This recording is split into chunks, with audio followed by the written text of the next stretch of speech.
You, John Fitzgerald Kennedy, do solemnly swear. I, John Fitzgerald Kennedy, do solemnly swear. That you will faithfully execute the office of President of the United States. That I will faithfully execute the office of President of the United States. And will, to the best of your ability. And will, to the best of my ability. Preserve, protect, and defend the Constitution of the United States. Preserve, protect, and defend the Constitution of the United States. So help you God. So help me God.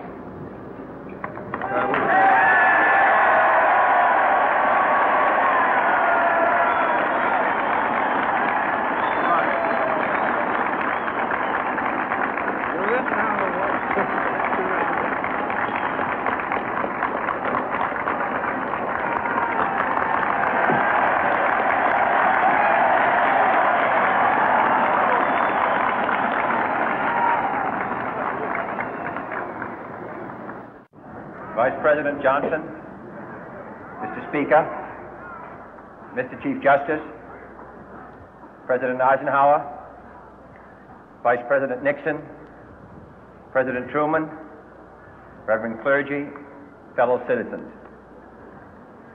We observe today not a victory of party, but a celebration of freedom, symbolizing an end as well as a beginning, signifying renewal as well as change. For I have sworn before you and Almighty God the same solemn oath our forebears prescribed nearly a century and 3/4 ago. The world is very different now, for man holds in his mortal hands the power to abolish all forms of human poverty and all forms of human life. And yet the same revolutionary beliefs for which our forebears fought are still at issue around the globe. The belief that the rights of man come not from the generosity of the state, but from the hand of God. We dare not forget today that we are the heirs of that first revolution. Let the word go forth from this time and place to friend and foe alike that the torch has been passed to a new generation of Americans born in this century, tempered by war, disciplined by a hard and bitter peace, proud of our ancient heritage, and unwilling to witness or permit the slow undoing of those human rights to which this nation has always been committed and to which we are committed today at home and around the world.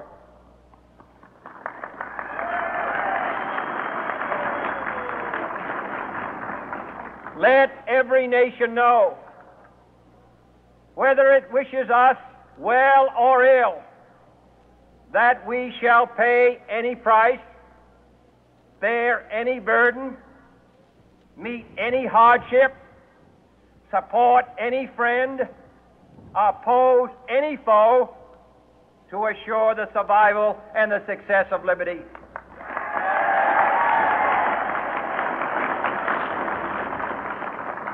This much we pledge and more.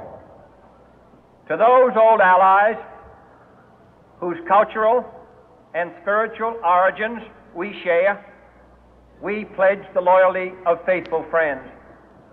United, there is little we cannot do in a host of cooperative ventures. Divided, there is little we can do, for we dare not meet a powerful challenge at odds and split asunder. To those new states whom we welcome to the ranks of the free, we pledge our word that one form of colonial control shall not have passed away merely to be replaced by a far more iron tyranny. We shall not always expect to find them supporting our view, but we shall always hope to find them strongly supporting their own freedom, and to remember that in the past, those who foolishly sought power by riding the back of the tiger ended up inside.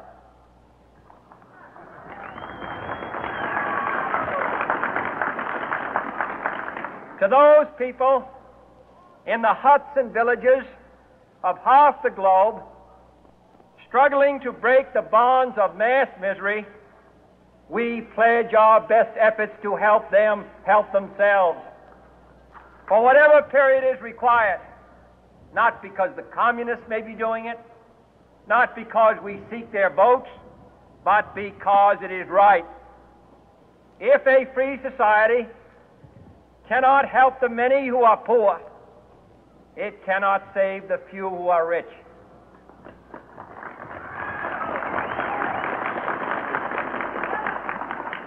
To our sister republics south of our border, we offer a special pledge to convert our good words into good deeds, in a new alliance for progress, to assist free men and free governments in casting off the chains of poverty.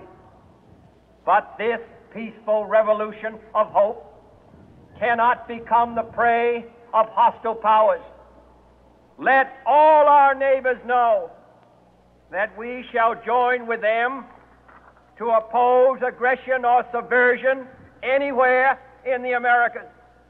And let every other power know that this hemisphere intends to remain the master of its own house.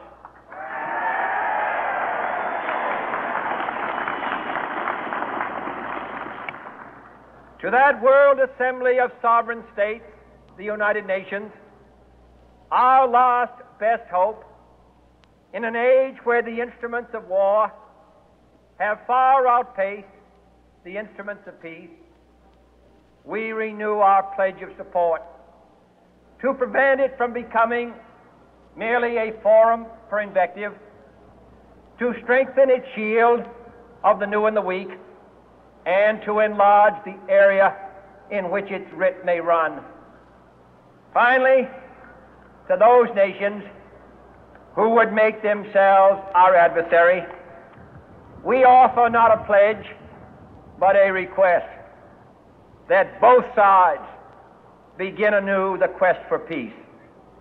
Before the dark powers of destruction, unleashed by science, engulf all humanity in planned or accidental self-destruction, we dare not tempt them with weakness, for only when our arms are sufficient beyond doubt can we be certain beyond doubt that they will never be employed.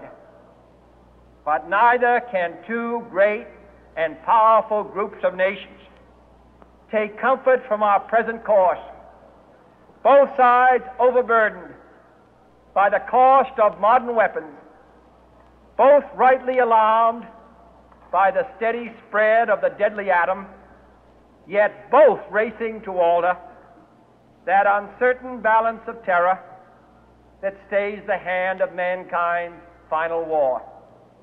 So let us begin anew, remembering on both sides that civility is not a sign of weakness, and sincerity is always subject to proof. Let us never negotiate out of fear, but let us never fear to negotiate.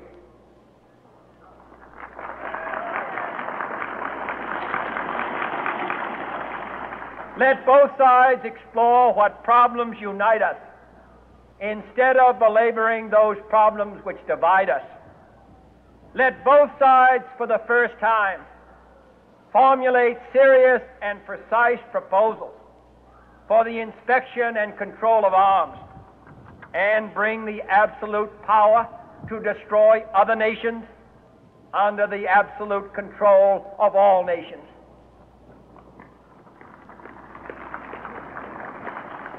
Let both sides seek to invoke the wonders of science instead of its terrors. Together, let us explore the stars, conquer the deserts, eradicate disease, tap the ocean depths, and encourage the arts and commerce.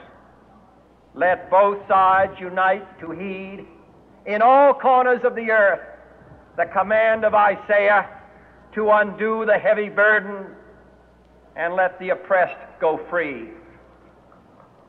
And if a beachhead of cooperation may push back the jungle of suspicion, let both sides join in creating a new endeavor, not a new balance of power, but a new world of law, where the strong are just and the weak secure and the peace preserved. All this will not be finished in the first 100 days, nor will it be finished in the first 1,000 days, nor in the life of this administration, nor even perhaps in our lifetime on this planet. But let us begin.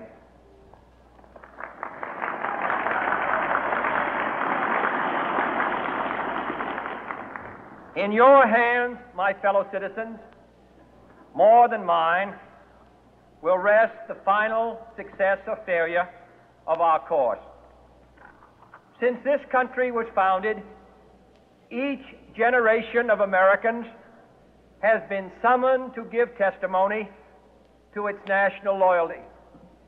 The graves of young Americans who answered the call to service surround the globe.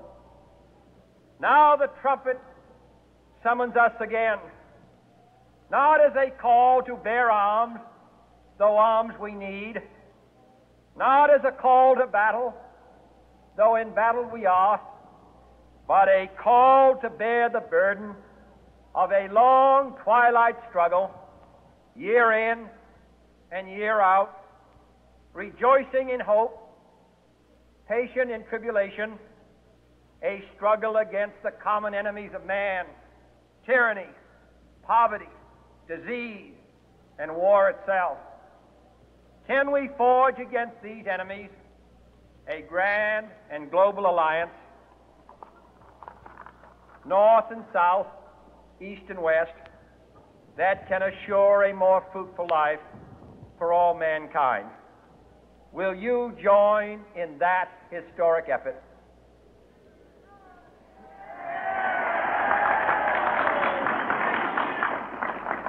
In the long history of the world, only a few generations have been granted the role of defending freedom in its hour of maximum danger. I do not shrink from this responsibility. I welcome it.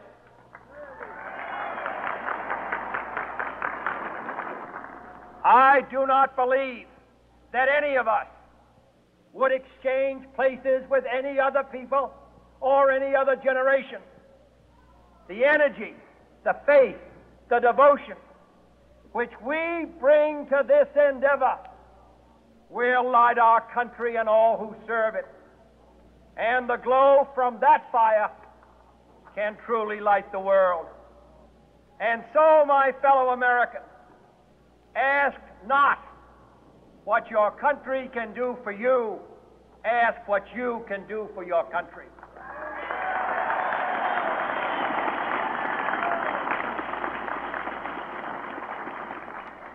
My fellow citizens of the world, ask not what America will do for you, but what together we can do for the freedom of man.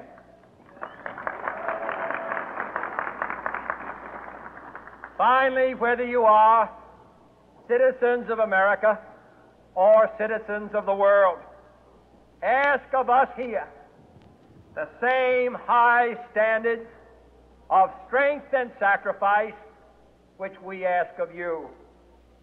With a good conscience, our only sure reward, with history the final judge of our deeds, let us go forth to lead the land we love, asking His blessing and His help, but knowing that here on earth God's work